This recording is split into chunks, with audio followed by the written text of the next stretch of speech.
Nathaniel Crawford's hands trembled as he stared at the Rolex watch, frozen at 3:47 p.m. 2 years. 2 years since Catherine died at that exact moment. Now, standing in the snow-buried ruins of his Aspen mansion, that same cursed time was counting down again. His 8-year-old son Eli lay dying in the basement, hypothermia stealing him breath by breath. Grace Hartley, the maid he'd barely noticed for 3 months, was the only thing keeping the boy alive. 15 miles to town, minus 25 degrees, 60-mile-per-hour winds, a death sentence. But Eli had 12 hours, maybe less. Nate pulled on his snow gear with numb fingers. Through the broken window, the blizzard screamed like something hungry. Catherine's last text glowed in his memory. "I love you so much." He'd been in a meeting. Phone on silent. He never replied. This time he wouldn't be too late. He opened the door. Leave a like and share your thoughts in the comments along with the city you're watching from now. Let's continue with the story. 3 weeks earlier, Nathaniel Crawford's life existed in carefully controlled compartments: work, sleep, avoidance. The $847 million empire he'd built from his AI company demanded everything, and he gave it willingly. Anything to avoid the empty master bedroom where Catherine had taken her last breath. At 42, Nate looked older. Gray streaked his brown hair prematurely. His 6'2" frame carried expensive suits like armor. He checked his phone obsessively. Every 30 seconds, a tic he'd developed after missing Catherine's final text. The therapist called it trauma response. Nate called it penance. His son Elijah was a ghost in his own home, 8 years old, pale as winter, with his mother's blue eyes and his father's brown hair. The boy who'd survived the crash that killed Catherine now barely survived each day. For 6 months after the accident, Eli hadn't spoken at all. Selective mutism, the doctor said. Even now, 2 years later, words came rarely. The child spent hours at his bedroom window watching snow fall, waiting for a mother who would never return. Nate employed staff to fill the gaps he couldn't face. 3 maids, a chef, a driver. He knew none of their names.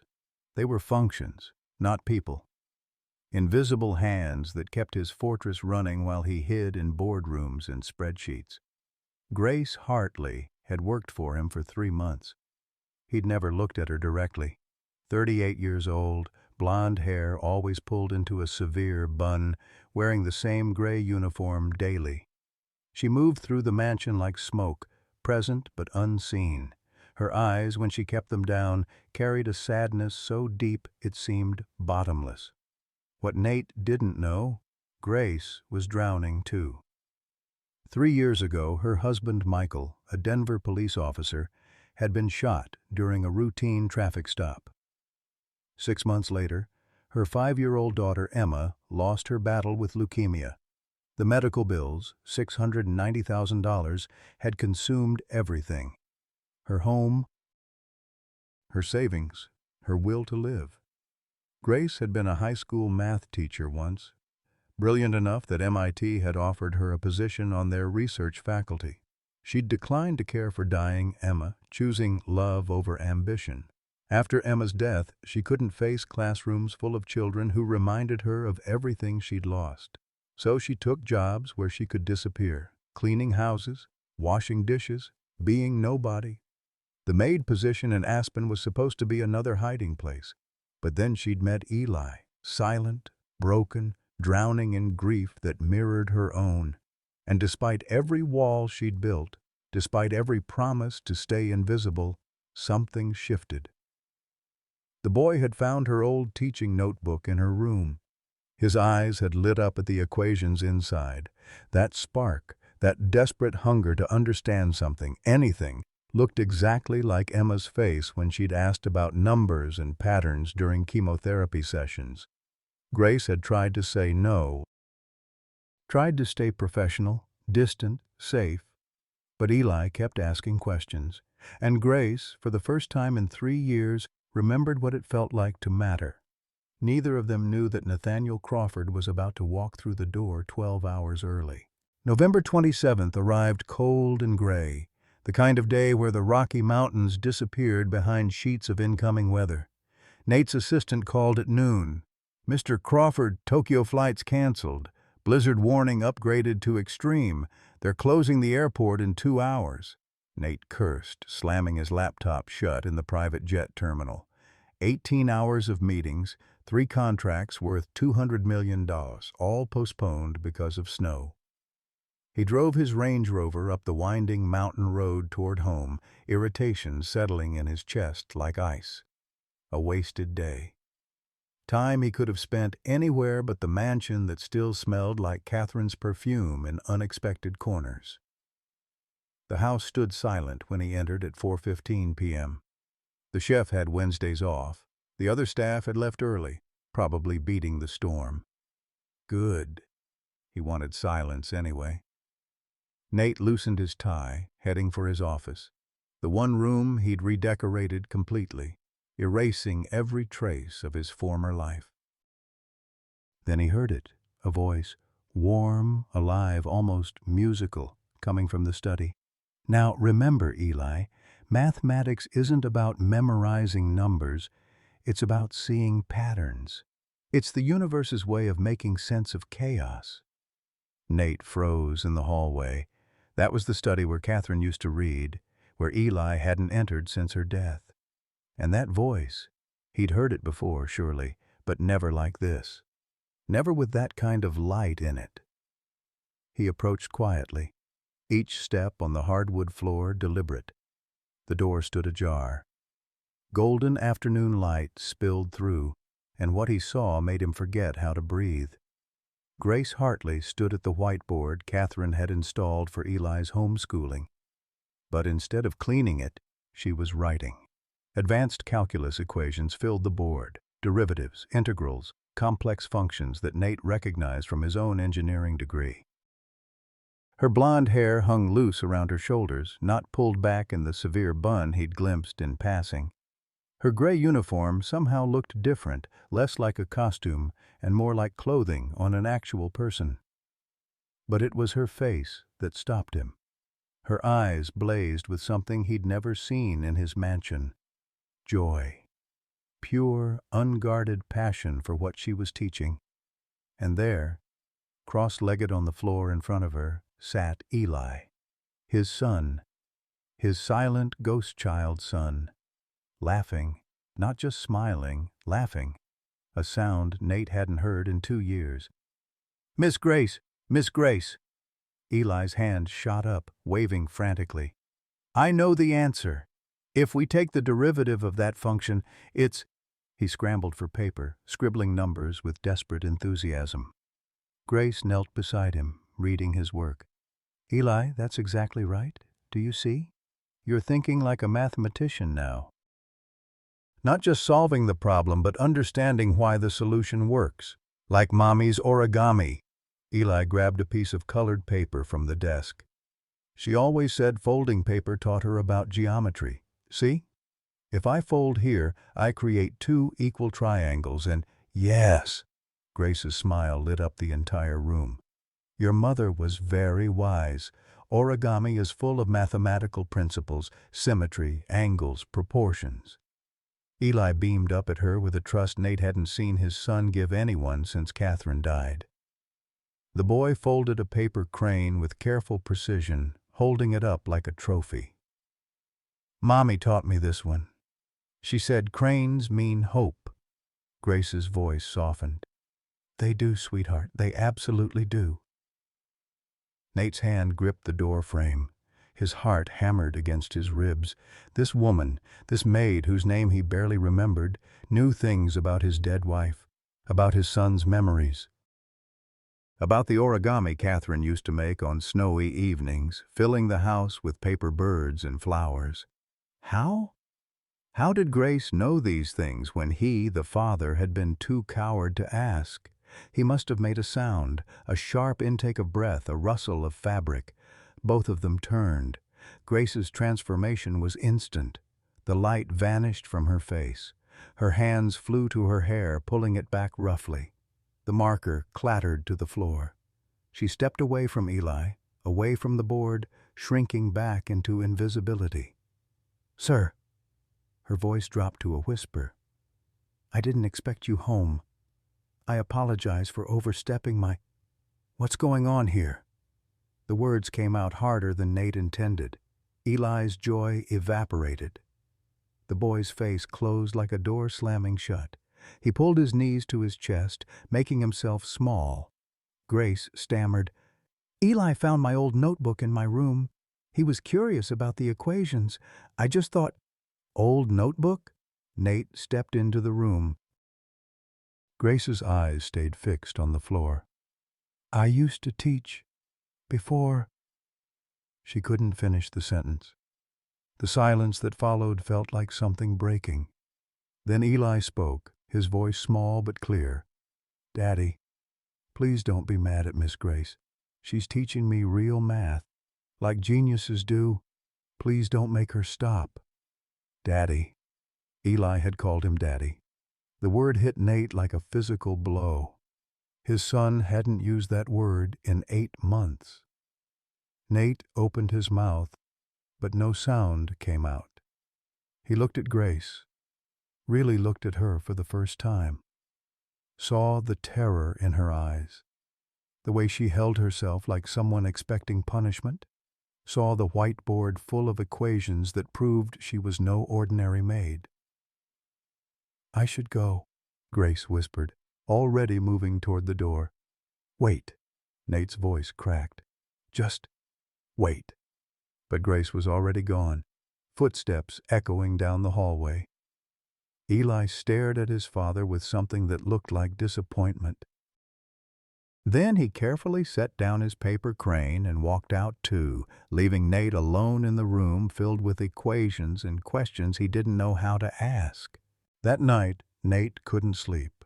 He lay on the leather couch in his office, the same couch he'd slept on for 2 years, unable to face the master bedroom, staring at the ceiling. The image of Eli's face, lit up with joy, haunted him. His son had been happy, genuinely, completely happy, with a woman Nate had never bothered to know. At 2 a.m., he gave up on sleep. His laptop glowed to life, casting blue light across his face. The mansion's security system kept footage for 90 days. He pulled up the study camera, scrolling back. 1 week, 2 weeks, 3. There. November 6th, 3:47 p.m. The timestamp made him flinch. Always that cursed time. Grace entering the study with cleaning supplies. Eli following her, holding a worn notebook. The boy's mouth moving, asking something. Grace shaking her head, trying to leave. Eli's face crumpling with disappointment. Nate fast-forwarded. November 7th. Eli waiting in the study when Grace arrived. Holding out the notebook like an offering. Grace hesitating, then sitting down. Opening the notebook, pointing to an equation, Eli's face transforming. November 10th. Grace at the whiteboard, teaching. Eli taking notes. November 15th. Eli laughing at something Grace said, actually laughing. November 20th. Grace showing Eli how to fold origami while explaining geometric principles. The boy's hands moving carefully, creating a paper butterfly. Holding it up to the light, watching shadows dance through translucent wings. Every session, every day, Nate had been absent, Grace had been there, teaching his son not just mathematics but patience, not just formulas but wonder.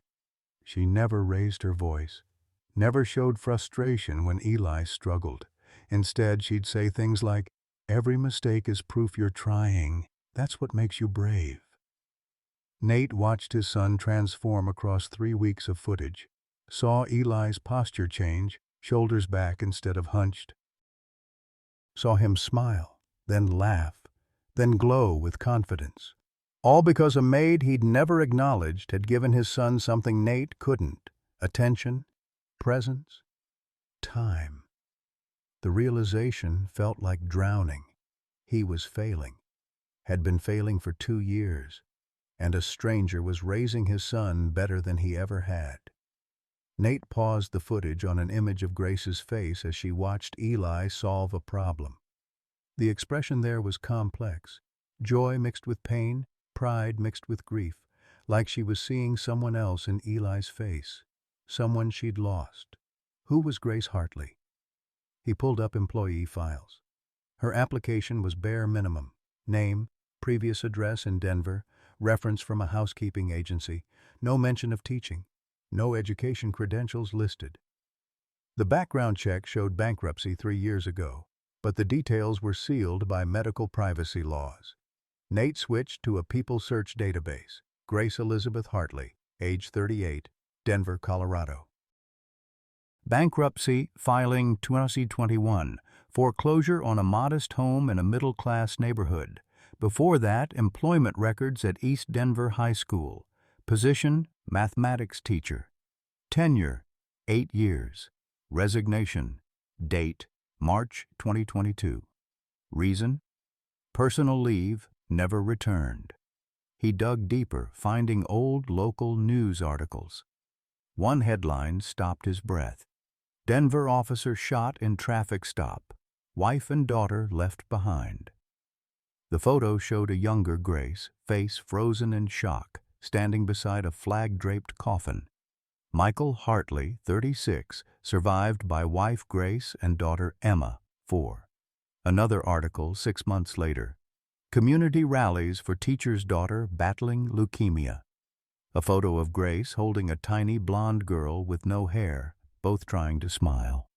A GoFundMe link, long expired.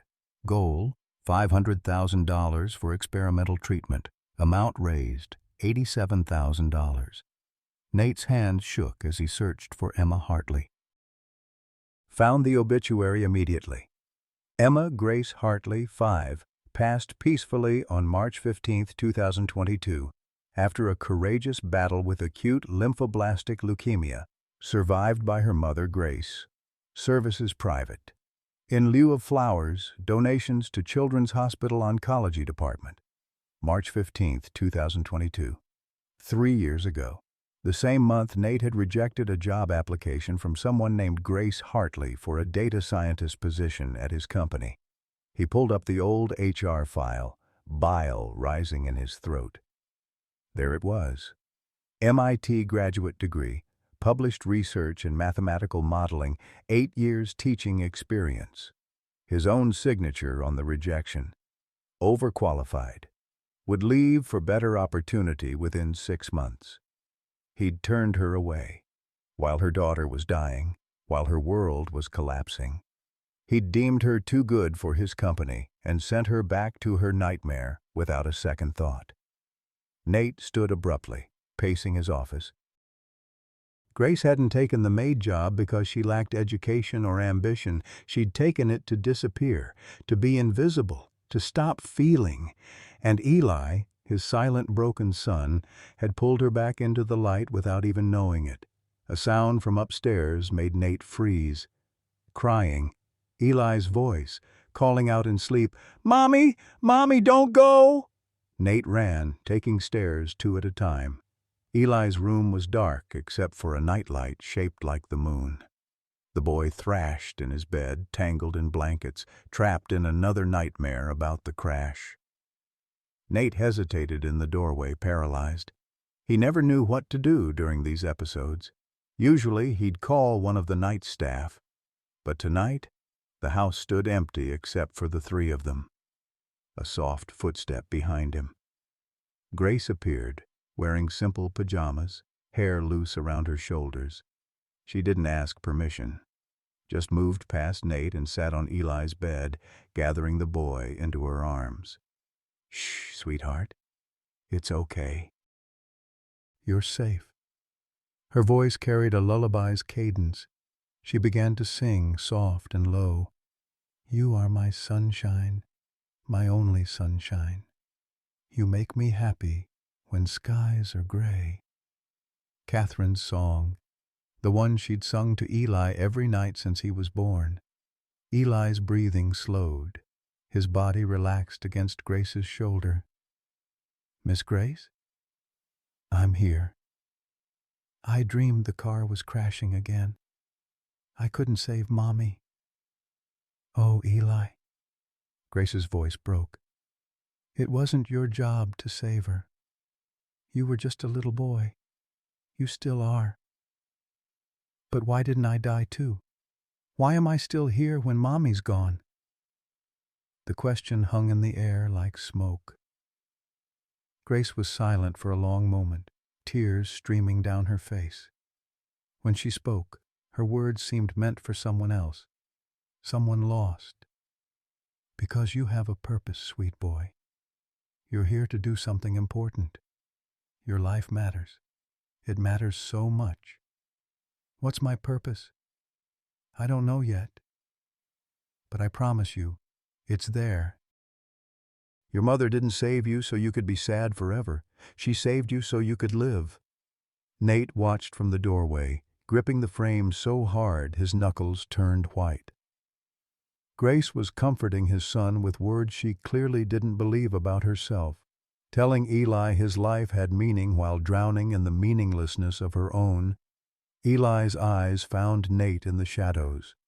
"Daddy, you're here." The surprise in his son's voice cut deeper than any knife. Of course Eli was surprised. Nate was never here for the nightmares, never here for breakfast, never here for anything that mattered. "I'm here," Nate whispered, not trusting his voice. Grace started to rise to give them space, but Eli grabbed her hand. "Don't go, please." She looked at Nate, uncertain. He nodded, unable to speak. Grace stayed, holding Eli's hand while the boy's breathing evened into sleep. Nate stood frozen in the doorway, watching this woman, this stranger he'd ignored, save his son from demons Nate couldn't face. When Eli finally slept, Grace carefully extracted her hand and stood. She moved toward the door, toward Nate, her face wet with tears. "I'm sorry," she whispered. "I overstepped. I know he's not my—" "Thank you." The words burst from Nate like something physical. "Thank you for being there when I wasn't." Grace's eyes widened, meeting his for the first time. In that gaze, Nate saw an ocean of grief that mirrored his own. "He reminds me of someone," Grace said softly. "Someone I couldn't save. I'm sorry. I should maintain professional distance, I know, but he just—" "Your daughter," Nate said it gently. "Emma." Grace went rigid. "How do you know about—" "I looked you up. After tonight. I'm sorry. I should have asked who you were months ago. I should have—" He couldn't finish. Should have what? Hired her when she applied to his company? Paid attention before his son got attached to someone who might leave? Grace wiped her eyes quickly, rebuilding her walls. "It won't happen again. I'll keep my distance." "No." The word came out fierce. "Don't. Whatever you're doing, whatever you're giving him, please don't stop." Grace looked at him with something like fear. "Mr. Crawford." "Nate, please. We're standing in my son's bedroom at 2 a.m. I think we can drop the formality." A ghost of a smile crossed her face, then vanished. "This isn't appropriate." "Nothing about any of this is appropriate, but it's working. He's happy with you. Can we talk? Tomorrow? Please. I need to understand." Grace hesitated, then nodded once. "Tomorrow." She slipped past him, her shoulder brushing his arm, the first physical contact they'd ever had. The touch sent electricity through Nate's exhausted body, waking something he'd thought dead. He stood in Eli's doorway long after Grace disappeared, watching his son sleep peacefully for the first time in months. Outside, the first snow of the blizzard began to fall. The blizzard arrived with vengeance on December the 3rd. Weather services issued extreme warnings: Category 5 winter storm, wind gusts to 70 miles per hour, temperatures plummeting to -30. The kind of storm that killed people caught unprepared. Nate's remaining staff evacuated by noon. The chef pressed his keys into Nate's hand. "Sir, you should leave too. This storm's going to bury the whole mountain." But Nate looked at Eli, who'd finally started speaking more than single syllables, and shook his head. "We'll ride it out." Grace appeared in the kitchen doorway, coat in hand. "I should go too, before the roads close completely." "You don't have to," Nate said quickly. Too quickly. "I mean, it's dangerous. You could stay. We have plenty of room." Grace hesitated, glancing between Nate and Eli. The boy looked up from his math workbook with pleading eyes. "Please stay, Miss Grace. We haven't finished the fractal lesson." Something in Grace's expression softened. "All right, I'll stay." By 6 p.m., the world outside disappeared into white chaos. Power flickered twice, then held. Nate built a fire in the massive stone fireplace while Grace made dinner. Something simple, pasta with sauce from a jar. They ate together at the kitchen island, the three of them, in awkward silence broken only by Eli's occasional observations about snow patterns. "Did you know every snowflake has six-fold symmetry?" Eli said, mouth full of spaghetti. "Miss Grace taught me that. It's because of how water molecules bond when they freeze. Hexagonal crystal structure." Nate stared at his son, this child he barely recognized. When had Eli learned to speak in full paragraphs again? When had the light returned to his eyes? "Your son is a natural mathematician," Grace said softly, not quite meeting Nate's gaze. "He sees patterns everywhere. It's a gift." "He gets it from Catherine," Nate said. "She was always finding order in chaos. Used to drive me crazy how she'd organize everything by color, size, frequency of use." His voice trailed off. It was the first time he'd spoken Catherine's name aloud in months. Eli looked up, surprised. "You remember Mommy's organizing?" "I remember everything about her." The words came out raw. I don't talk about it." "Why not?"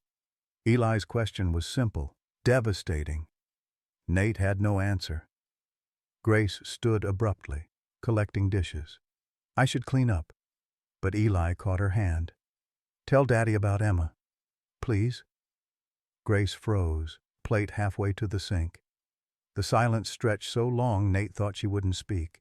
Then quietly, "Emma was my daughter. She died 3 years ago. Leukemia. She was 5 years old." Nate watched her shoulders tense, waiting for her to flee.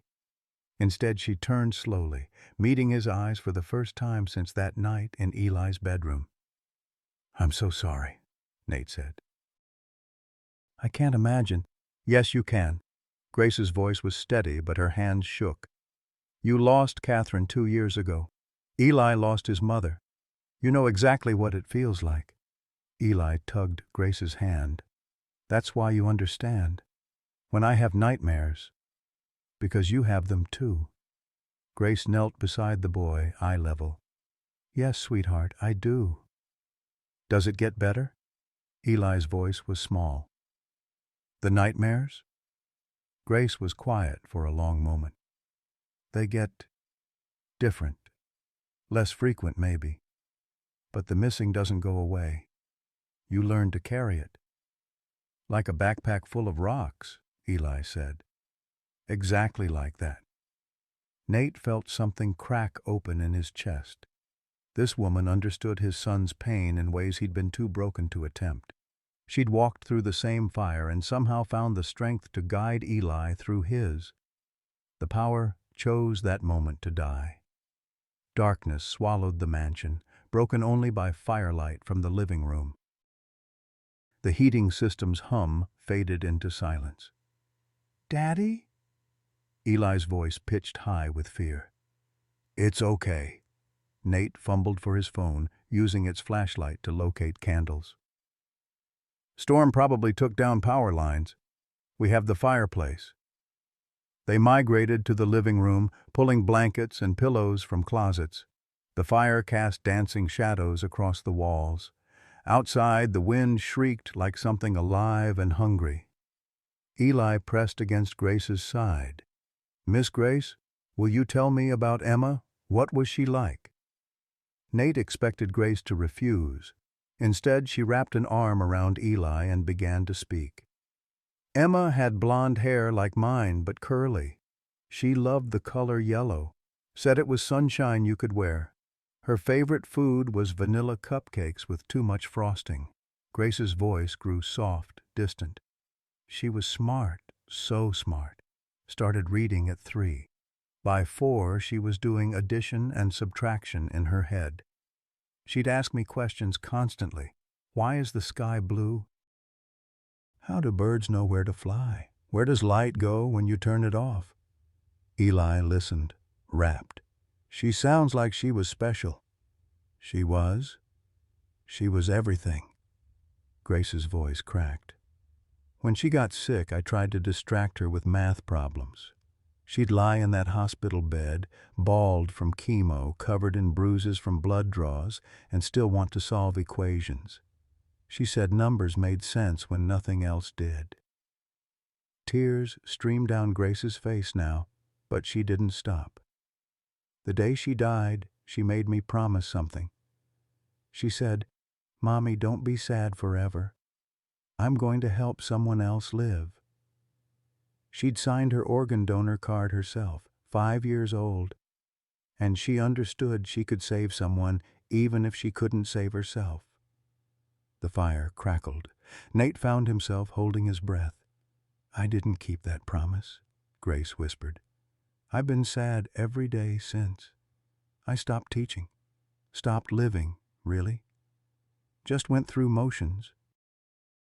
Until," she looked down at Eli, "until a little boy found my notebook and asked me to explain calculus."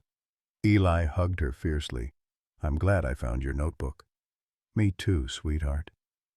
Nate's throat felt too tight to speak. Finally he managed, "Catherine made me promise something too. In her last voicemail, the one I didn't hear until after she died, she said, 'Nate, stop running.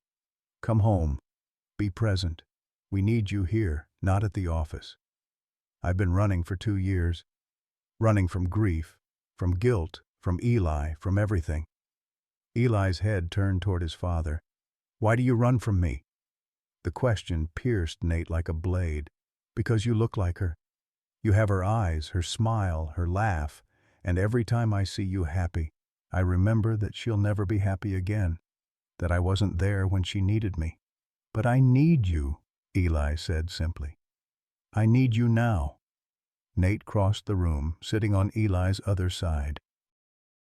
For the first time in 2 years, he pulled his son into his arms. Eli went rigid at first, then melted into the embrace, sobbing. "I'm sorry," Nate whispered into his son's hair. "I'm so sorry I left you alone. I was drowning and I forgot you were drowning too." They stayed like that, 3 broken people huddled by firelight while the storm raged. Grace's hand found Nate's across Eli's small body, their fingers interlaced, and Nate felt the touch like electricity, grounding him, connecting him to something real. "We're all drowning," Grace said quietly. "Maybe we can help each other float."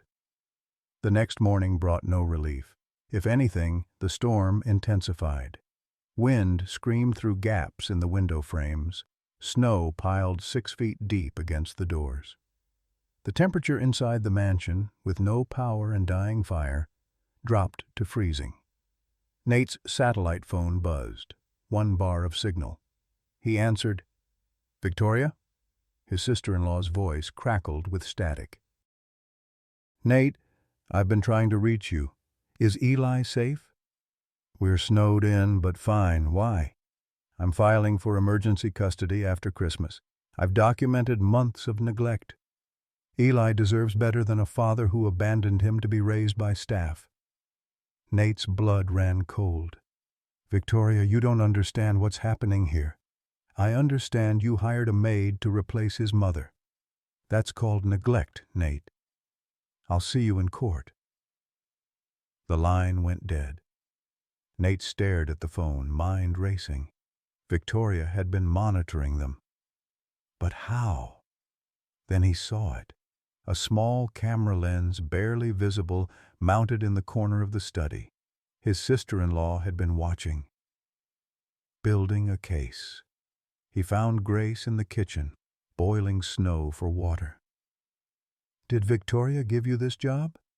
Grace looked up, confused. "What? Did my sister-in-law hire you through the agency? Tell you to get close to Eli?" Grace's face went pale. "She called the agency, yes. Said she was helping place domestic workers."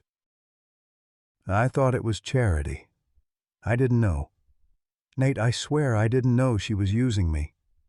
Nate wanted to believe her. Looking into those grief-stricken eyes, he did believe her. Grace was a pawn, not a conspirator. "She's filing for custody," he said. "Claims I'm neglectful, that I let the help raise Eli." "She's not wrong," Grace said quietly. "You were neglectful, until a few days ago." The truth of it stung. "I'm trying to change." "I know. I see it." Grace stepped closer. "But Victoria sees months of footage showing Eli alone with me while you worked 18-hour days. What do I do?" Grace was quiet for a moment. Then, "You fight. You prove you've changed. And you don't let her take that boy from the father he needs." Eli appeared in the doorway wrapped in a blanket. "Daddy, I'm cold." The temperature had dropped further. Nate checked his phone. -5 Celsius inside the house. Outside, -25, and falling. Without power, without heat, they had maybe a day before hypothermia became a real threat. "We need to conserve heat," Grace said. "One room, all of us together. Keep the fire going." They spent that day and the next in the living room, feeding the fireplace furniture when the firewood ran low. Eli shivered despite layers of blankets. Grace taught mathematics to distract him from the cold. Nate watched, learning alongside his son. "Fractals," Grace explained, drawing on paper, "are patterns that repeat at every scale. Look at this snowflake under magnification. Each branch is a smaller version of the whole. You see fractals in trees, coastlines, blood vessels. Nature loves repetition." "Like grief," Eli said softly. "It repeats. Every day. You miss them again." Grace and Nate exchanged glances. The boy understood too much. December 9th. Day 6 of the storm. The temperature inside hit -10. Eli's lips had a blue tinge. His shivering became violent, then stopped, a worse sign. He grew confused, lethargic. "Stage 1 hypothermia," Grace said, medical knowledge from Emma's hospital stays surfacing. "He needs hospital care." Nate looked outside. The storm showed no signs of stopping. They were 15 miles from town. Roads were impassable, buried under 8 feet of snow. Even if emergency services could fly, the winds were too dangerous for helicopters. "Someone has to walk," Grace said. "Get help." Nate calculated the odds. -25 Celsius, 60-mile-per-hour winds, 0 visibility, 15 miles through deep snow. He'd be dead in 3 hours. Maybe 2. "I'll go," he said. "You'll die," Grace countered. "I'm younger, in better shape. And Eli needs you. If anyone goes, it's me. Nate, Grace, look at him." They both watched Eli, pale and still on the couch. "He has maybe 12 hours. I have to try." Grace's eyes filled with tears. "You'll freeze to death." "Maybe. But if I don't, he dies anyway. That's not a choice." At 7 a.m., December 10th, Nate dressed in every warm layer he could find. Grace and Eli watched from the couch, wrapped together in blankets. Nate knelt before his son. "Buddy, I have to go get help. I'll be back. I promise." Eli's eyes were glassy but aware. "Like Mommy promised?" The words gutted Nate. Catherine had promised she'd be right back. She'd died instead. "No," Nate said firmly. "Not like that. I'm coming back. Do you know why?" "Why?" Eli whispered. "Because I promised to stop running. And keeping promises means showing up, no matter how hard it is." He kissed Eli's forehead. "I love you, son. So much. Stay warm. Miss Grace will take care of you." He turned to Grace. Her face was wet with tears. "If I don't make it," he began. "Don't," she cut him off. "Don't you dare. You come back, you hear me? That boy needs his father." "Grace, if something happens, tell him. Tell him I died trying." "Tell him that matters." Grace grabbed his hand. "Tell him yourself when you get back." Nate squeezed her fingers, then let go. He walked to the coal chute, the only exit not completely buried. The narrow passage opened to the north side of the house, directly into the avalanche zone. Dangerous, but faster than digging through the front door. He looked back once. Grace held Eli, both of them illuminated by failing firelight, a portrait of fragile hope. Then Nate crawled into the darkness and emerged into hell. The cold hit Nate like a physical assault, wind screaming at 70 miles per hour, driving snow like needles into any exposed skin. He couldn't see 3 feet ahead. The world had become white noise and ice. He checked his compass, south toward town, and started walking. Each step sank 2 feet into powder. His thighs burned within minutes. But he thought of Eli's blue lips, Grace's terrified eyes, and kept moving. Step 47, step 48, for Eli. Step 49, for Eli. The mantra kept rhythm with his heartbeat. He focused on small goals. Reach that cluster of pine trees. Make it to that rock outcropping. Don't think about the 15 miles. Think about the next 100 yards. Hour 1. His face went numb. Ice formed in his beard. His fingers, even in gloves, lost sensation. The shivering started, violent, uncontrollable. His body fighting to generate heat it couldn't sustain. Hour 2, the shivering intensified. His thinking slowed, turned sluggish. He stumbled more frequently, catching himself on snow-buried branches, his internal temperature dropping degree by degree. Stage 1, hypothermia, settling in like fog. Hour 3. He fell into a drift and disappeared completely. Snow over his head, smothering him. Panic clawed at his chest. This is how he'd die, buried alive in white silence. He flailed, dug, kicked upward, broke the surface, gasping, kept walking, because stopping meant dying. Hour 4. The hallucinations began. Catherine appeared in the swirling snow, wearing her blue ski jacket, the one she died in, her face serene, smiling. "Nate," she said, voice clear despite the wind. "Come rest. You're so tired." "Not real," Nate muttered through frozen lips. "You're not real." "I've been waiting for you." Catherine held out her hand. "It's warm here. No more pain, no more guilt. Just come with me." "No." He pushed past the vision. "I have to save Eli." "Eli will be fine. Grace will take care of him." "He needs his father," Nate shouted at the ghost. "I'm not giving up." The hallucination dissolved into snow. Nate kept walking. Hour 5. His left foot caught on something buried, a root, a rock, he couldn't tell. His ankle twisted with a crack that echoed through his leg. He went down hard, face first in the snow. White-hot agony shot from his ankle to his knee. He tried to stand. His leg wouldn't hold weight. Broken. His ankle was broken. Nate lay in the snow, legs screaming, body shaking. This was it. This was where he died. 5 hours in, 10 miles from town, 10 miles from home. Nowhere. He looked at his watch through ice-crusted eyes. 3:47 p.m. The same time Catherine had died. The same cursed numbers that haunted his dreams. Some cosmic joke. He'd die at the exact moment his wife had, frozen in snow instead of crushed in metal. No, he growled. No. He heard Grace's voice in his memory. Every mistake is proof you're trying. Eli's small voice. I love you, Daddy. And Catherine, from that final voicemail he'd listened to 10,000 times. Promise me you'll never give up on us. I won't, Nate whispered to the howling wind. I won't.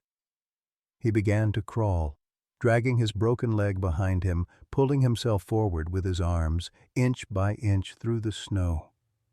Blood from his ankle left a dark trail. The pain was transcendent, beyond anything he'd felt. But he crawled. Hour 6. His arms gave out. He lay face down, unable to move. This was it. Really it. This time, his body had nothing left. But then, through the white chaos, lights, faint but real, electric lights, cutting through the storm. The ranger station. He'd made it. Somehow, impossibly, he'd crawled within sight of salvation. Nate found strength from some reservoir deeper than flesh. He crawled faster, sobbing with pain and desperation. Reached the door. Pounded with fists he could no longer feel. The door opened. A park ranger in thermal gear stared down at him in horror. My God, get inside! The ranger dragged Nate over the threshold. What are you doing out there? Jesus, you're hypothermic. We need to get you warm. Nate's teeth chattered too hard to speak. He pointed at his phone. The ranger understood, grabbed it, saw the emergency contact. Your son? The ranger asked. He's trapped? Nate managed a nod. We'll send help. Helicopter as soon as the wind drops. Hang on, sir. Just hang on. Nate let himself collapse. The warmth of the station felt like fire on his frozen skin. His last conscious thought was of Eli's face and Grace's promise. I'll keep him safe. Then darkness took him. He woke to rotor noise. A medical helicopter fighting wind to reach the ranger station. EMTs loaded him on a stretcher, started IVs, wrapped him in thermal blankets. The helicopter pilot shook his head. Sir, you're hypothermic, frostbitten, and your ankle's shattered. You're lucky to be alive. My son, Nate croaked. Trapped, North Ridge, mansion. We've got the coordinates. Soon as we drop you at hospital, we're going back for them. Nate grabbed the EMT's sleeve. Promise you'll get him. I promise, sir. Just rest. Aspen Valley Hospital emergency room became a blur of warming IVs, heated blankets, doctors examining his blackened fingers and toes, frostbite on his hands, nose, cheeks. His ankle required immediate surgery. But he was alive. 2 hours later, the helicopter returned. Nate watched from his hospital bed as they brought in stretchers. First, a small form wrapped in silver emergency blankets. Eli. I need to see him. Nate tried to get out of bed. Nurses restrained him. Sir, your leg. That's my son. A doctor appeared. Mr. Crawford, Eli's stable. Stage 1 hypothermia, but we caught it in time. He's going to be fine. The relief nearly killed him. Nate collapsed back, tears streaming. And Grace? Grace Hartley? The woman with him? She's fine. Kept your son alive by sharing body heat and keeping a fire going. She saved his life. Of course she did. Nate laughed through his tears. Grace had kept her promise. An hour later, they let him see Eli. The boy lay in a pediatric bed, hooked to monitors, but his color was better. His eyes opened when Nate wheeled into the room, leg in a cast, IV pole trailing behind. "Daddy!" Eli's voice was hoarse but strong. "You came back! You kept your promise!" "Always," Nate said, rolling beside the bed. He took Eli's small hand in his frostbitten one. "Always, buddy. I'll never leave you again." "You crawled. They said you crawled with a broken leg. Nothing was going to stop me from saving you." Eli squeezed his father's hand. "I knew you'd come back. Miss Grace said you would. She said you were done running." She was right. Nate touched his son's face, feeling the warmth returning to his skin. "Where is Grace?" "Waiting outside. The nurses said only family could visit." "She is family," Nate said firmly. "Get her in here." A nurse brought Grace to the door. She looked small in hospital scrubs they'd given her, hair tangled, face pale with exhaustion. But when she saw Eli awake, her entire face transformed with relief. "Thank God," she whispered, hand over her mouth. "Oh, thank God." "Miss Grace." Eli reached for her. She crossed the room, careful of the wires, and hugged him gently. "You scared me, little man," she said into his hair. "Don't ever do that again." "I was more scared for Daddy when he left in the storm." "I know. Me too." Grace looked up at Nate, and something passed between them. Understanding, gratitude, something deeper that neither could name yet. The moment shattered as the door burst open. Victoria Ashford strode in, lawyer at her heels, face twisted with fury. "Nate, you almost killed him." Victoria's voice shook. "You almost killed my nephew." "I saved him," Nate said quietly. "You put him in danger in the first place. Living in that isolated mansion, no backup power, no staff." "Victoria, please. Not now." "Yes, now." She turned to the lawyer. "You're witnessing this. Reckless endangerment. He's clearly unfit." Grace stepped forward. "Mrs. Ashford, that's not fair." Victoria's gaze swung to her like a weapon. "And you, the help, don't think I don't know what you're doing? Worming your way into this family for a paycheck?" "Stop." Nate's voice cut like ice. "Grace is not the help. She's the person who kept Eli alive while I walked 15 miles in a blizzard. She's the person who gave my son a reason to live after his mother died. You will show her respect or you will leave." Victoria's face flushed red. "You're defending her." "She's a stranger with a dead child and mental health issues." "Get out!" Nate's roar made the monitors spike. "Get out of this room. Get out of this hospital. I'll deal with you and your custody case later." Victoria looked at Eli, who pressed against Grace's side, glaring at his aunt with betrayal in his eyes. Something in Victoria's expression cracked. Pain or guilt or both. "This isn't over," she said, voice breaking. "I'm not letting you destroy another child I love." She left, lawyer trailing behind. The door clicked shut. Grace was shaking. "Nate, she's right about one thing. I do have mental health issues. If a judge looks at my history, then we fight." Nate held her gaze. "Together.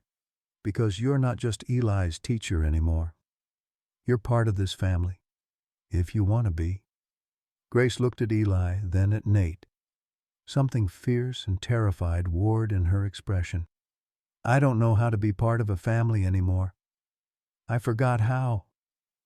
"We all forgot," Nate said. "Oh, damn, but we can remember together." Eli tugged Grace's hand. "Please stay, Miss Grace, please."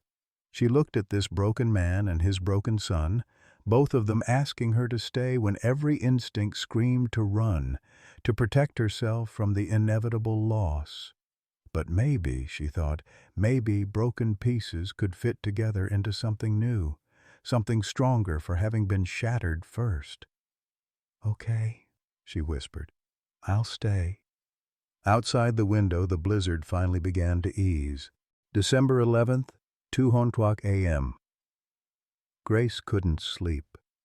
The hospital chapel stood empty at this hour, lit only by votive candles flickering in red glass.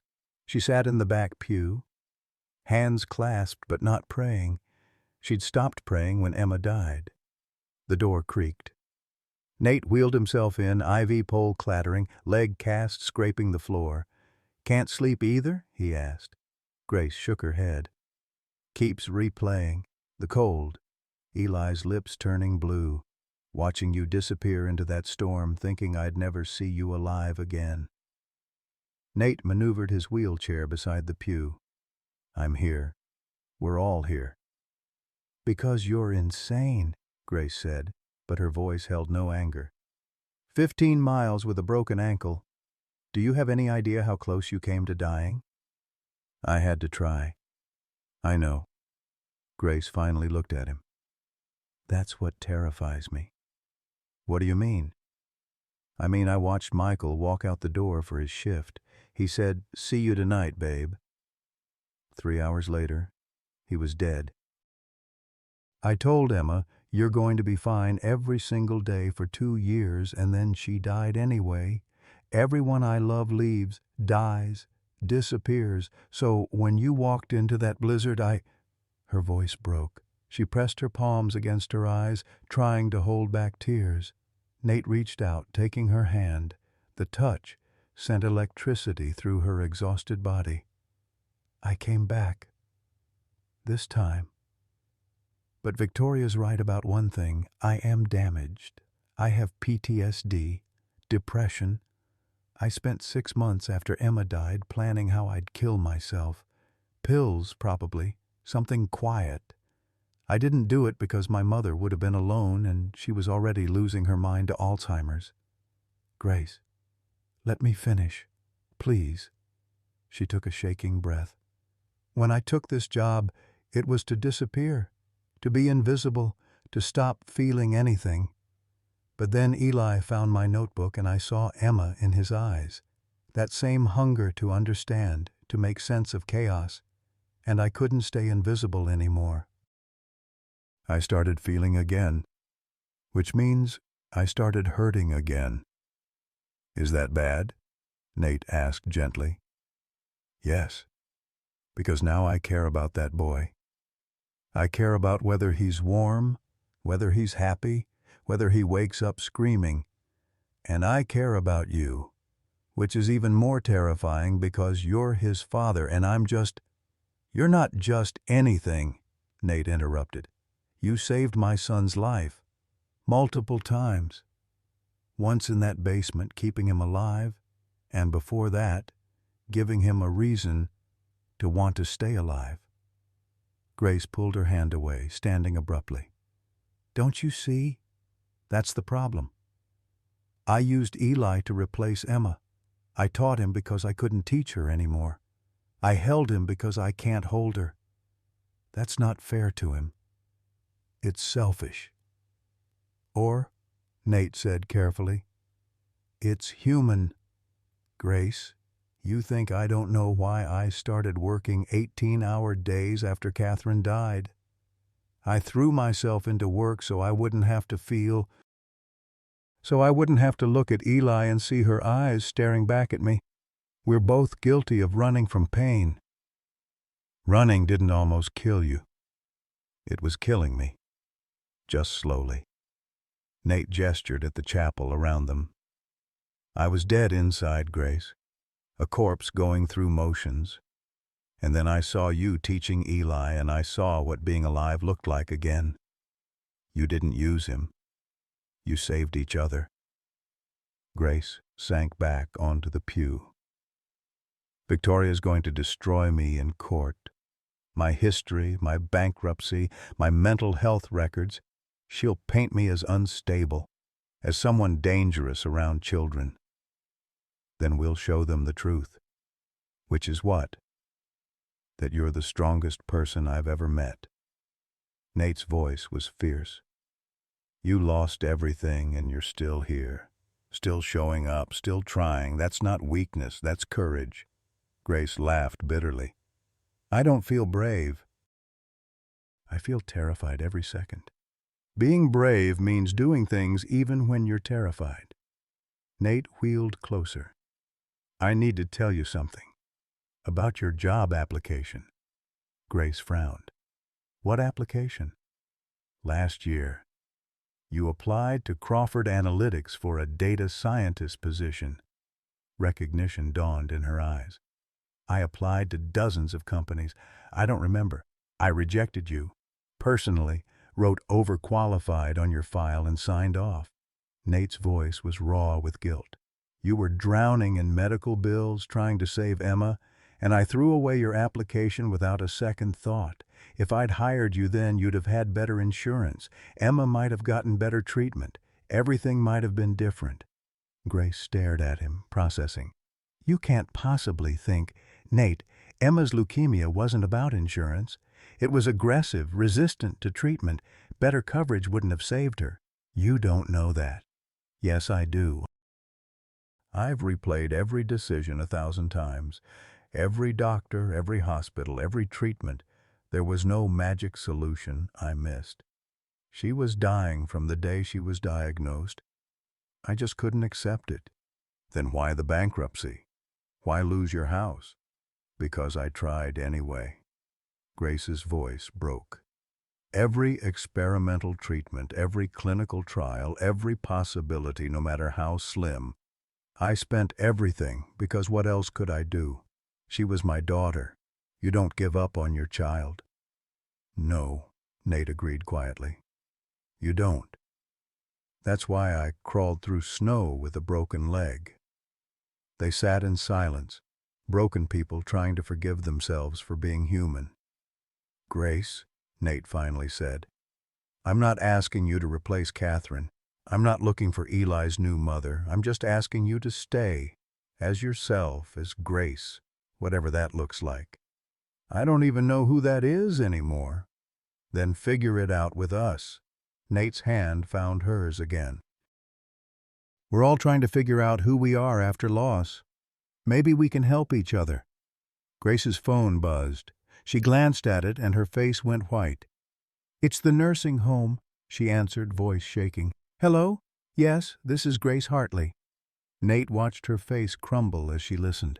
How long? Grace whispered. 72 hours? She listened more. I understand. Thank you for calling. She lowered the phone slowly. My mother. The Alzheimer's is progressing faster than expected. The doctor says she has maybe 3 days of lucidity left. After that, she'll forget who I am. Permanently. Then we go. Now. Nate, you just had surgery. My leg can wait. Your mother can't. Nate pulled out his phone, dialing. Hi, yes, I need a medical transport vehicle. Wheelchair accessible. Aspen Valley Hospital to Denver? Immediately? Yes, I'll pay whatever it costs. Thank you. He hung up. We leave in an hour. You'd do that. For my mother? For you, Nate said simply. Grace broke. All the walls she'd built, all the careful distance, shattered. She leaned forward, burying her face in her hands, sobbing. Nate rolled closer, wrapping his arms around her awkwardly from the wheelchair. She clung to him, this broken billionaire who'd walked through a blizzard for his son and now wanted to drive through the night for her mother. I'm so tired, she whispered against his shoulder. I'm so tired of losing people. I know, Nate murmured into her hair. Me too. But Grace, you haven't lost us. We're right here. They stayed like that until the tears stopped, until Grace could breathe again, until the first light of dawn touched the chapel windows. Somewhere in Denver, an old woman with fading memories waited for her daughter. In the hospital room upstairs, a little boy slept peacefully, dreaming of equations and paper cranes, and in the chapel, 2 people who'd forgotten how to hope began to remember. At December 11th, 9 o'clock a.m., the medical transport van headed south toward Denver, carrying Nate in his wheelchair, Grace beside him, and Eli in a car seat with discharge papers clutched in his hand. Outside, the mountains glittered with fresh snow under crystalline blue sky. The storm had passed, but the real trials were just beginning. Victoria Ashford stood in her lawyer's office, signing papers for the emergency custody hearing. Her hands shook as she wrote her name. On the wall behind her, a photo of Connor at 16, smiling, alive, before the crash that had stolen everything. She looked at her phone. The hospital bill notification, $15,000 due immediately. Final notice. If she didn't pay by December 16th, 4 days from now, they'd transfer Connor to state care, which meant they'd remove life support, which meant her son would die. Victoria picked up the custody petition. She felt like a monster. But what choice did she have? Eli's trust fund held $5 million. As his legal guardian, she could access it for his care, which she'd use to save Connor, one nephew's college fund to save the other nephew's life. What would Catherine want her to do? The question had no answer. So Victoria kept signing papers, hating herself with every stroke of the pen. The Denver nursing home smelled of disinfectant and resignation. Grace walked the familiar hallways with Nate wheeling beside her and Eli holding her hand. She'd made this journey hundreds of times over 3 years, each visit watching her mother slip further away. Margaret Maggie Hartley sat in a wheelchair by her window, 72 years old but looking ancient. Her white hair hung thin around a face carved by time and disease. She stared at the parking lot with empty eyes. "Mom?" Grace knelt beside the wheelchair. "It's Grace, your daughter." Maggie didn't respond. Grace's heart sank.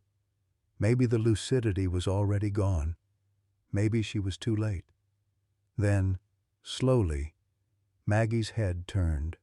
Her eyes focused, sharpened. Recognition bloomed across her weathered face. "Grace? My little girl?" "Yes!" Grace's voice broke. "Yes, Mom. I'm here." Maggie's gnarled hand reached out, touching Grace's face. "You came. I thought... I've been so confused lately." "Can't remember what's real?" "This is real. I'm real."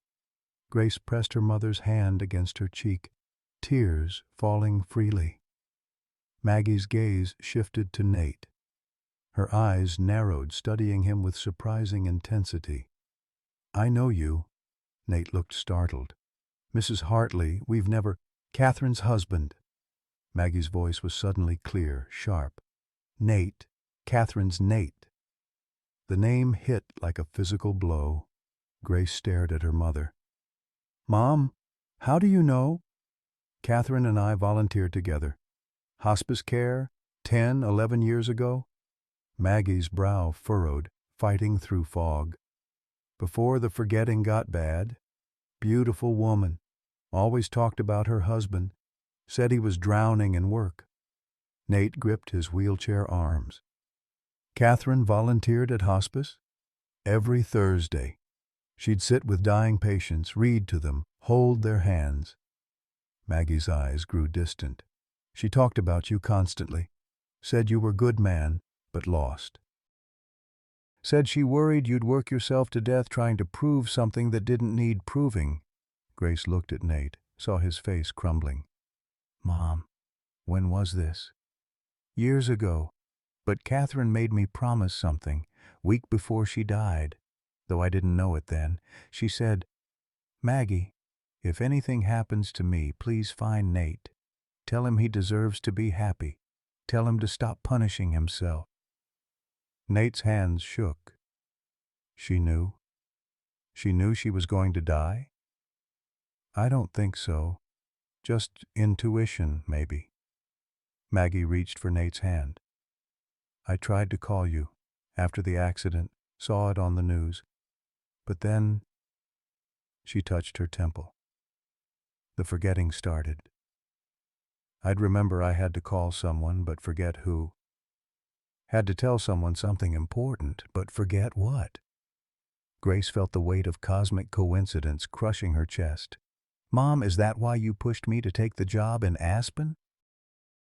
You said it was important, but couldn't remember why. Did I? Maggie looked confused again, the lucidity flickering. I don't. Yes. Yes. Something about Aspen, about helping someone. Was it you I was helping, or Catherine? Both, Nate said quietly. You were helping both of them.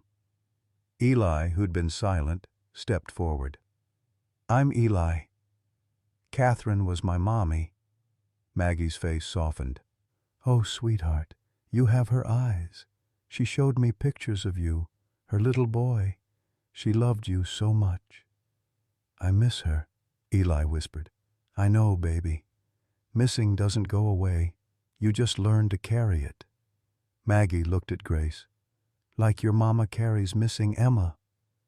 The room fell silent except for the distant beep of medical equipment. Finally, Nate spoke.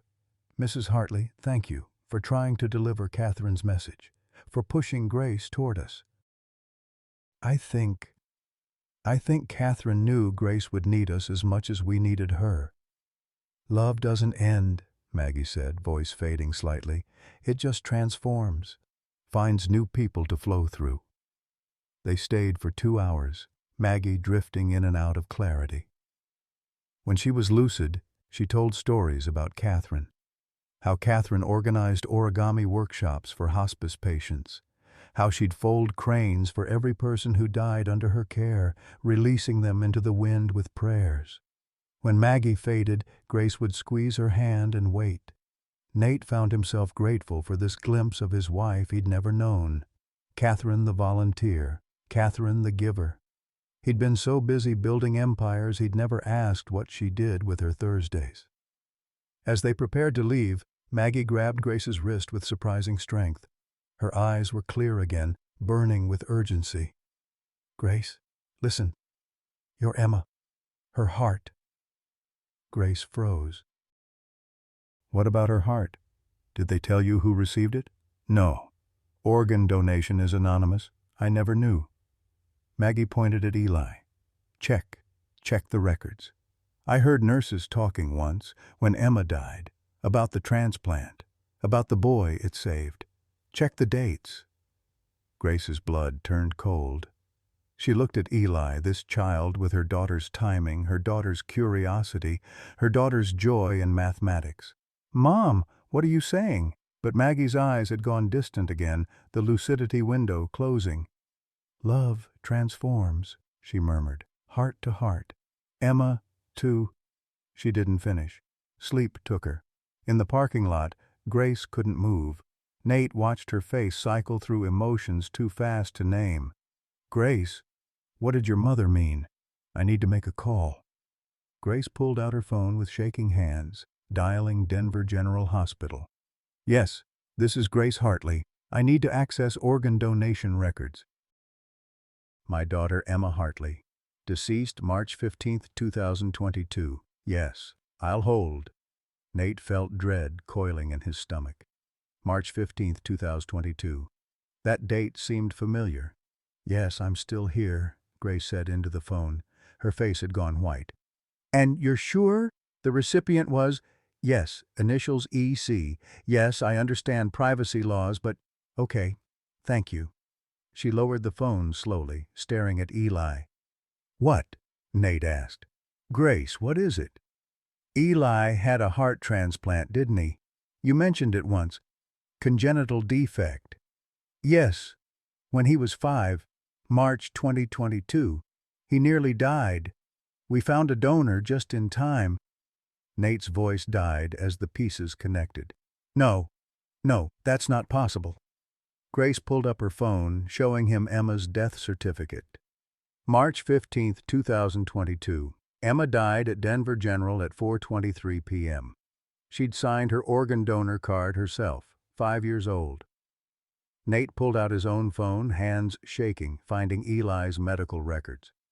Eli received his transplant March 15, 2022 at 11:47 p.m. A donor, female, age 5, Denver General. Tissue match, 100%.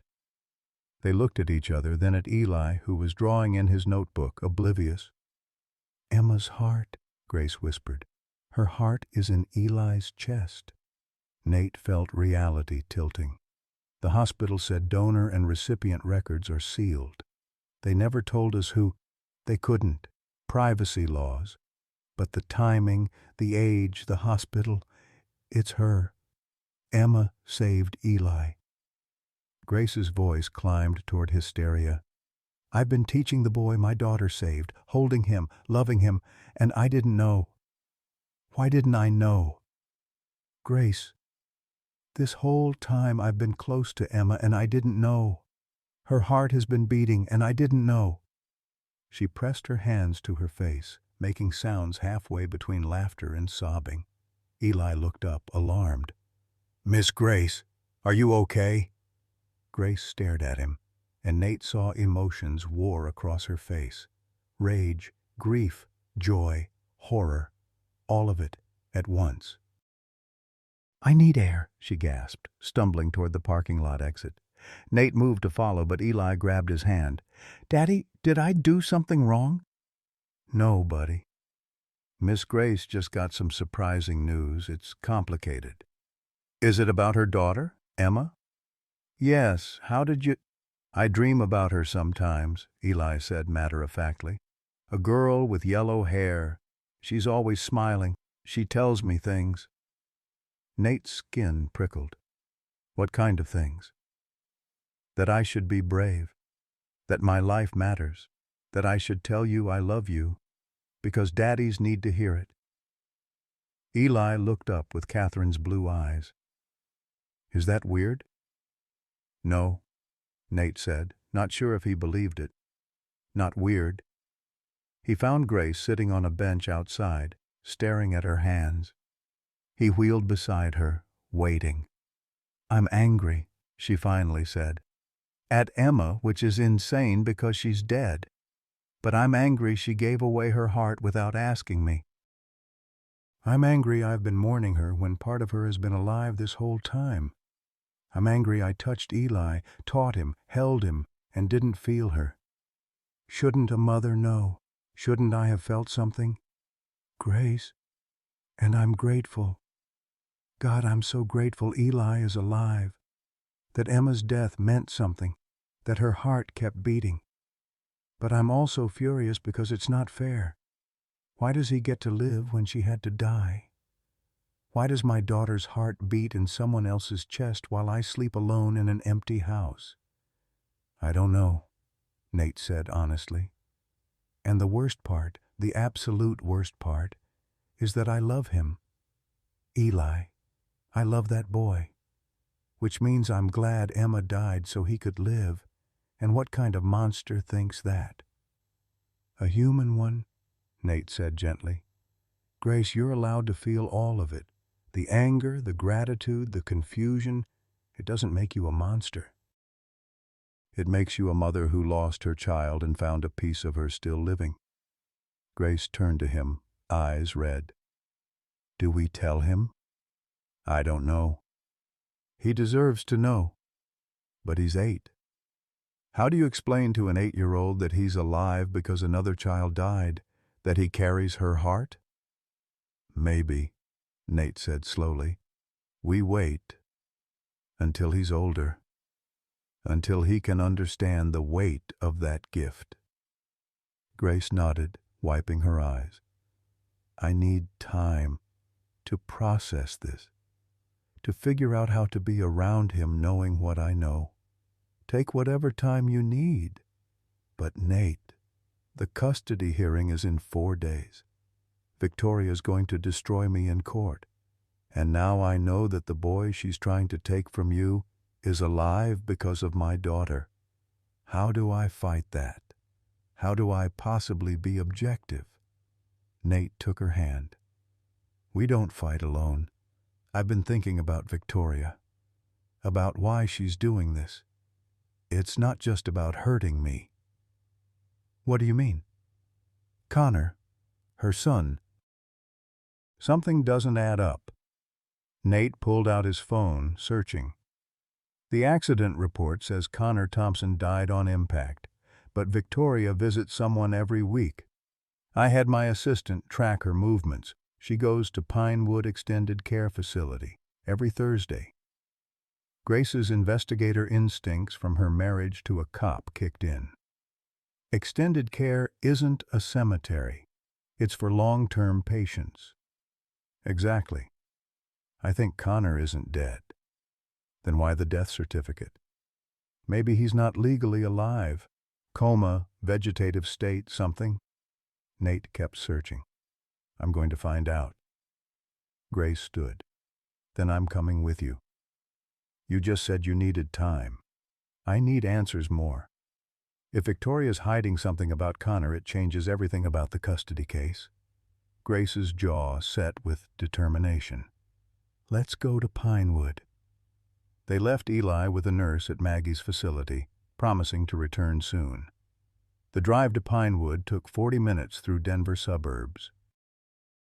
The facility looked expensive, modern, well-maintained, the kind of place that costs serious money.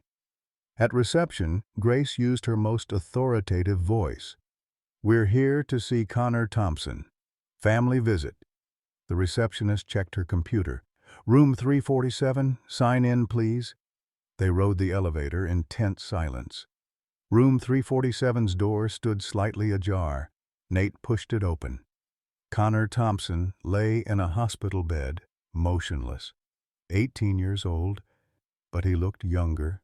Breathing tube, feeding tube, monitors beeping steadily. His eyes were closed, face peaceful. Asleep, but not sleeping. Persistent, vegetative state, Grace whispered, medical knowledge from Emma's illness surfacing. He's not dead, but he's not conscious either. A nurse entered, startled to see them. Oh, I thought you were Mrs. Ashford. She usually comes Thursdays. How long has he been like this? Nate asked. The nurse checked the chart. 2 years, 4 months, since the car accident. His mother keeps hoping he'll wake up, but she trailed off sadly. How much does this cost? Grace asked. Extended care with life support runs about $15,000 monthly. Insurance covered the first 6 months, but after that, the nurse looked uncomfortable. Mrs. Ashford pays out of pocket. She's been selling assets, but we sent notice last week. If she can't pay by December 16th, we have to transfer him to state care. State care means, Nate pressed, comfort measures only. They'll remove the ventilator, the feeding tube. He'll pass naturally, probably within a week. Nate felt sick. Victoria wasn't a villain. She was a mother watching her son die in slow motion, drowning in medical debt, desperate to save him by any means necessary. Thank you, he said to the nurse. Can you tell Mrs. Ashford we were here? Nate Crawford. Tell her I'll be at the custody hearing, and tell her I understand now. They left Connor's room in silence. In the parking lot, Grace finally spoke. She's trying to take Eli's trust fund to save Connor. I know. That's why she built the neglect case. It's not about revenge. It's about money. Catherine left Eli $5 million in trust. If Victoria gets custody, she can access it as his legal guardian. Use it for Connor's care. Grace leaned against the van. What do you do? If it's Eli or Connor, how do you choose? You don't make me choose, Nate said. I have $800 million. I can save Connor without taking a dime from Eli. Then why hasn't Victoria just asked? Pride. Grief. She blames me for Catherine's death, for Connor's condition. How do you ask your enemy for help? Nate pulled out his phone. But I'm going to offer anyway. She won't trust you. Maybe not. But I have to try, because that's what Catherine would want. That's what Emma would want. Our daughters didn't sacrifice themselves so we could tear each other apart. Grace looked at him, this broken billionaire who'd walked through a blizzard and was now trying to save his enemy's son. "You're a good man, Nate Crawford."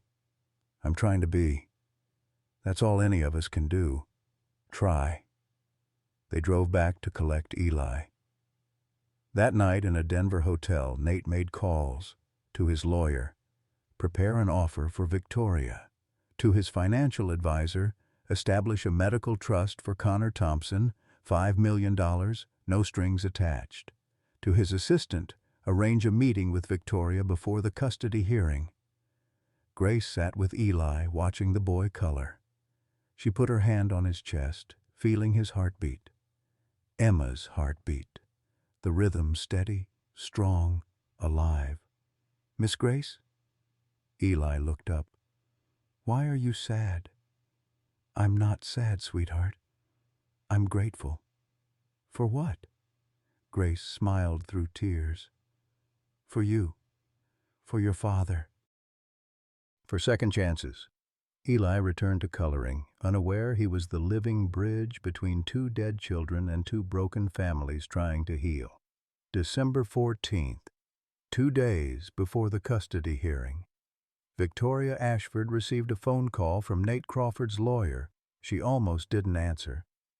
"Mrs. Ashford, Mr. Crawford would like to meet tomorrow to discuss an arrangement that might satisfy both parties." Victoria's grip tightened on the phone. "Tell him to go to hell." "Ma'am, he's prepared to establish a medical trust for Connor. $5 million. Full care at Pinewood for as long as necessary. No conditions, no strings. He just wants to talk." Victoria's world stopped spinning. $5 million. Connor could stay at Pinewood, could stay alive.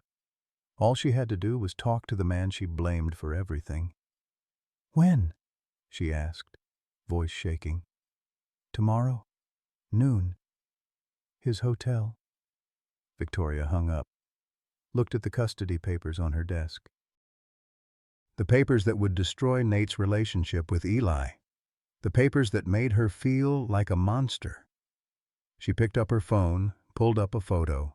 Connor at 16, healthy, laughing, taken 1 week before the accident that ruined everything. "What do I do, baby?" she whispered to the image. "What would you want me to do?" The photo, of course, didn't answer. But somewhere deep in her grief-twisted heart, Victoria already knew, December 15th. The hotel conference room felt too formal for what Nate needed to say. Victoria Ashford arrived precisely at noon, dressed in a severe black suit, her lawyer beside her like armor. She looked thinner than Nate remembered, her face carved by sleepless nights and impossible choices. "You have 30 minutes, Victoria said, not sitting. "Then I'm leaving." "Please, sit." Nate gestured to the chairs. His leg cast stuck out awkwardly, a reminder of his own desperate choices. "I went to Pinewood. I saw Connor." Victoria's composure cracked. "You had no right. I know about the bills, about December 16th, about what happens if you can't pay." Nate slid a folder across the table. "This is a medical trust, $5 million, managed by independent trustees. It pays for Connor's care at Pinewood indefinitely, no conditions, no strings. Whether you drop the custody case or not, this money is his." Victoria stared at the folder like it might explode. "Why?" "Because I understand. Connor is your son. You'd do anything to save him. I just walked 15 miles through a blizzard with a broken ankle for Eli. We're not enemies, Victoria. We're just parents trying to protect our children." "You killed my son," Victoria whispered, voice breaking. "You and your obsession with work. Catherine was miserable. She went skiing with Connor to escape you. If you'd been present, if you'd been a real husband, they wouldn't have been on that road. Connor would be fine. Catherine would be alive." The accusation hung in the air. Nate felt each word like a blade, but didn't defend himself. You're right. I failed, Catherine. I failed as a husband. But Victoria, Connor didn't die because of me. He died because of a mechanical failure. Don't. Victoria's hands shook. Don't rewrite history. Grace, sitting beside Nate, opened her own folder. Mrs. Ashford, I pulled the accident investigation report. Through my late husband's police connections, the full report, not the public summary. She slid papers across the table. Victoria's lawyer reached for them first, scanning quickly. His face went pale. What is this? Victoria demanded. The truth, Grace said gently. Connor modified his car 3 weeks before the accident, lowered suspension, removed factory brake components, installed performance parts he bought online. The modifications weren't installed correctly. When he hit the brakes on that icy curve, the system failed. Victoria grabbed the papers, reading frantically. Photos showed Connor's car, the brake system dismantled in the investigation. Technical analysis, expert testimony. Conclusion: brake failure due to improper aftermarket modifications, not manufacturer defect or driver error. No, Victoria breathed. No, Connor would have told me. He wouldn't have. He was 16, Grace said. Teenagers hide things from parents. It wasn't malicious. He just wanted his car to look cool. He didn't understand the safety implications. So it was Connor's fault? Victoria's voice climbed toward hysteria. My son killed himself and took Catherine with him. It was an accident, Nate said firmly. A tragic accident caused by a kid who didn't know better. Not Connor's fault, not Catherine's, not mine, not yours. Just a horrible, senseless accident. Victoria collapsed into a chair, the papers falling from her hands. I've spent 2 years hating you, blaming you, building this case against you because I needed someone to punish. If I couldn't save Connor, at least I could hurt the person responsible. But no one was responsible, Grace said softly. That's the hardest truth about loss. Sometimes there's no one to blame, no justice to pursue, just grief and absence and learning to keep breathing. Victoria looked at Grace, really looked at her for the first time. You lost a child too. Nate told me. Your daughter, Emma, leukemia, she was 5. How do you survive it? Grace's eyes filled with tears. Badly. I survived badly for 3 years. Bankruptcy, depression, suicidal ideation. I became invisible because I couldn't bear to be seen. But then I met Eli, and he needed me. And for the first time since Emma died, I had a reason to be visible again. I need Connor to wake up, Victoria whispered. I need him to open his eyes and tell me he's sorry for modifying that car. I need him to know I forgive him. But he never will he? The doctors say vegetative state for 2 years means almost 0 chance of recovery. Almost 0 isn't 0, Nate said. With the trust, Connor can stay at Pinewood. The best care, the best facility. If there's any chance he wakes up, we'll give him that chance. Victoria looked at the trust documents again. Why would you do this, after I tried to take Eli from you? Because Catherine loved you. Because Connor is Eli's cousin. Because we're family, even if we've forgotten how to act like it. Silence stretched. Finally, Victoria's lawyer spoke. Mrs. Ashford, this trust is legitimate. No hidden clauses. The money is Connor's regardless of the custody case. Victoria put her face in her hands. Her shoulders shook with 2 years of suppressed grief finally breaking free. Grace moved to her side, putting an arm around her. 2 mothers who'd lost children crying together. I'm sorry, Victoria sobbed. I'm so sorry. I tried to take Eli. I was going to use his trust fund. I was willing to hurt him to save Connor. What kind of person does that make me? Human, Grace said. It makes you human. I don't deserve forgiveness. Neither do I, Nate said. Neither does Grace. But we're trying to forgive ourselves anyway. Join us. Victoria looked up, face blotchy with tears. The custody hearing is tomorrow. I can drop the case, but the judge will still review. You'll have to prove you've changed. I have changed. Grace and Eli changed me. Victoria turned to Grace.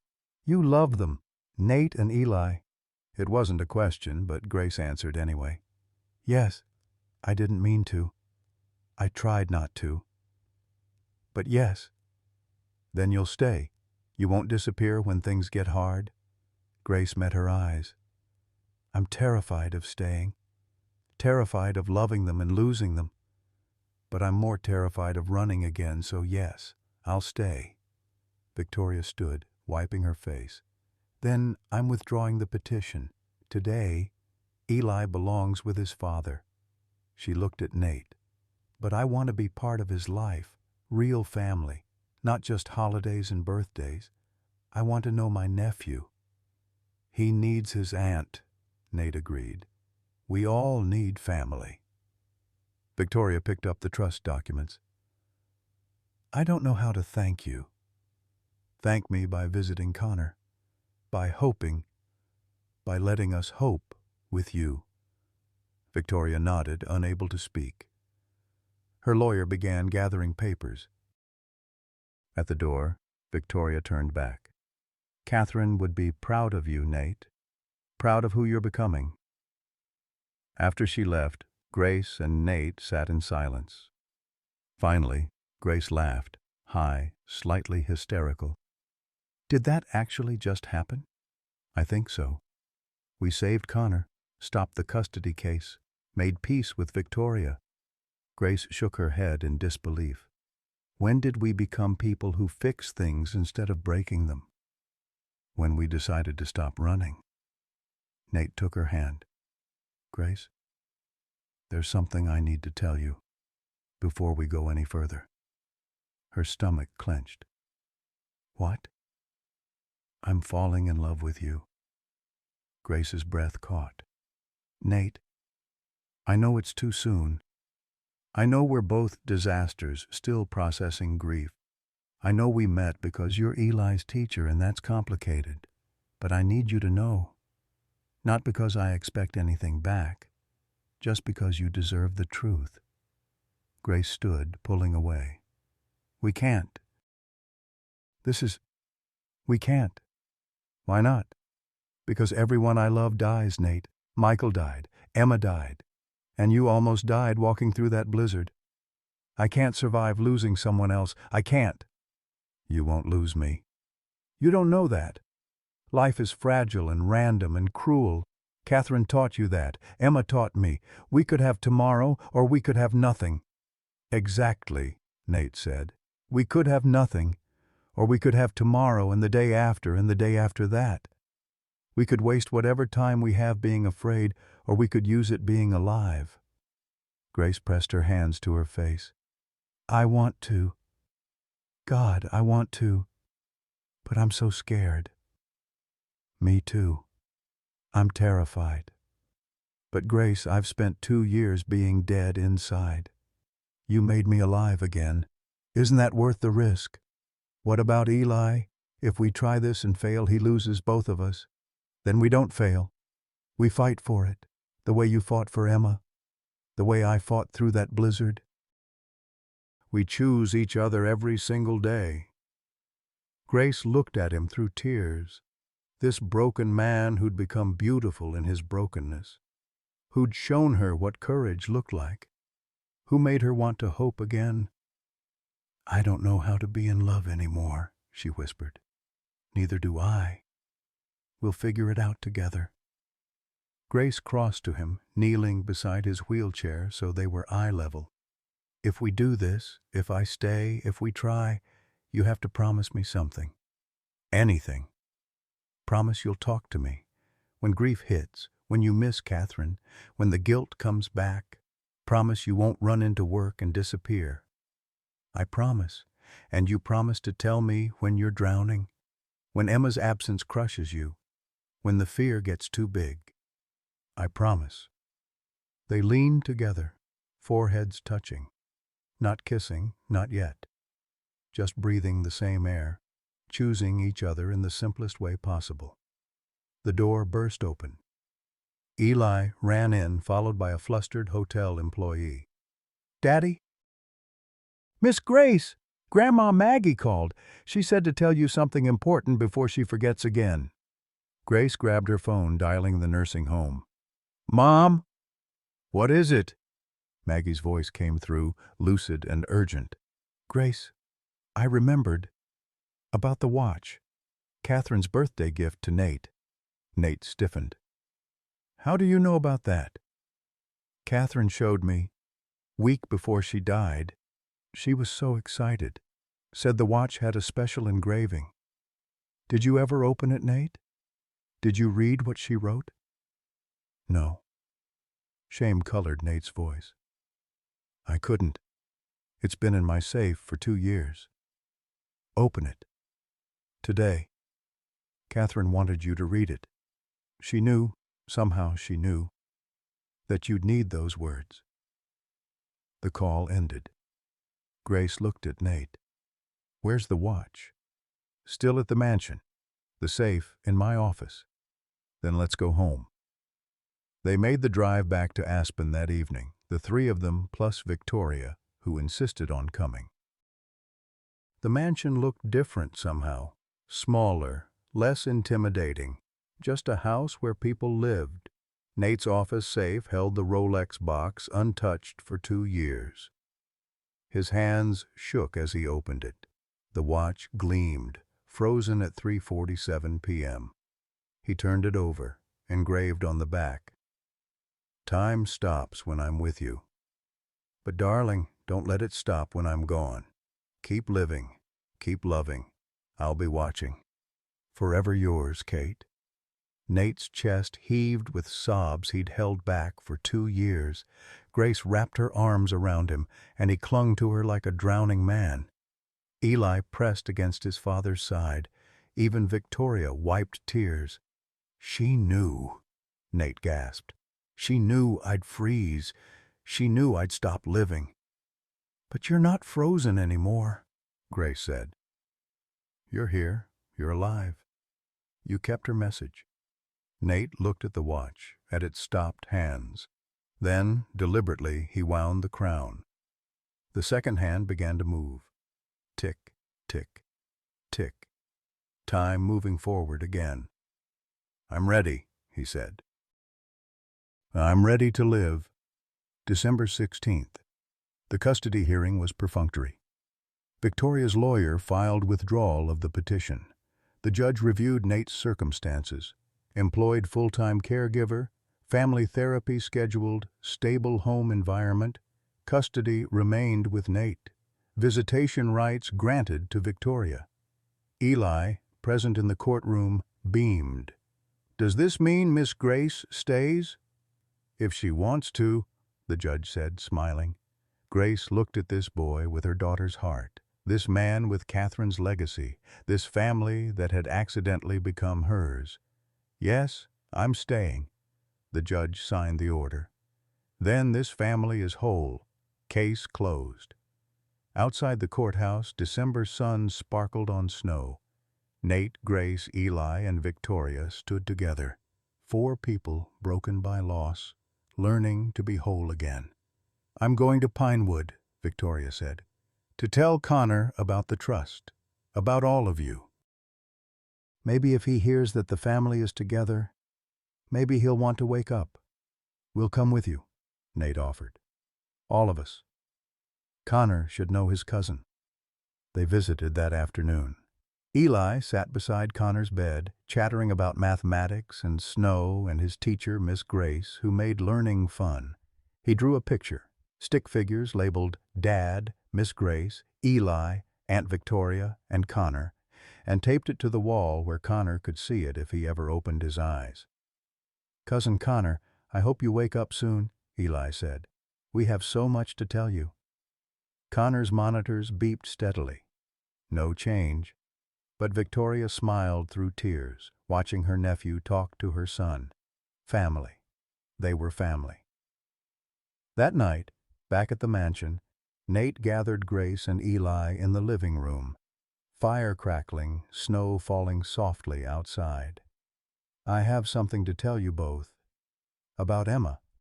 Eli looked up from his drawing. "The yellow-haired girl in my dreams?" Grace went rigid. Nate squeezed her hand for courage. "Eli, 3 years ago you were very sick. Your heart wasn't working right. The doctors said you needed a new heart. I remember. I had surgery. They gave me someone else's heart." "Yes. A little girl named Emma donated her heart when she died. She was 5 years old. She loved math and yellow and vanilla cupcakes." Eli looked at Grace, understanding dawning. "Miss Grace, was Emma your daughter?" Grace nodded, unable to speak. "So your daughter's heart is in my chest?" Eli put his hand over his heart, feeling it beat. "Emma's heart is keeping me alive?" "Yes, sweetheart." Eli processed this for a long moment. Then he crossed to Grace, putting his small hand on her cheek. "Thank you for sharing her with me. I promise I'll take good care of her heart." Grace broke, pulling him into her arms, sobbing. "You are taking care of it. By living. By being you. By being so perfectly, wonderfully you." Eli hugged her back. "Does this mean Emma's kind of my sister, since her heart is inside me?" "I think," Grace said carefully, "it means you're connected, you and Emma, in a special way." "Good," Eli said. "I always wanted a sister, even if she's invisible." Later, after Eli slept, Nate and Grace sat by the fire. Catherine's watch ticked on Nate's wrist. Emma's heart beat in Eli's chest. Two ghosts blessing two broken people trying to love again. "Are you okay?" Nate asked. "With him knowing?" "I think so. It feels right. Like Emma wanted him to know." Grace leaned against Nate's shoulder. "We're going to be okay, aren't we? Better than okay. We're going to be happy, scared and grieving and healing, but happy. That's a lot of things to be at once. We're big enough to hold it all." Outside, snow continued falling. Inside, a family, imperfect, broken, and slowly mending, held each other close. 6 months later, June. Catherine Emma Memorial Academy opened its doors. Free education for 200 underprivileged students. Grace as Director of Curriculum. Nate on the board. Eli attending, teaching younger kids the way Grace taught him.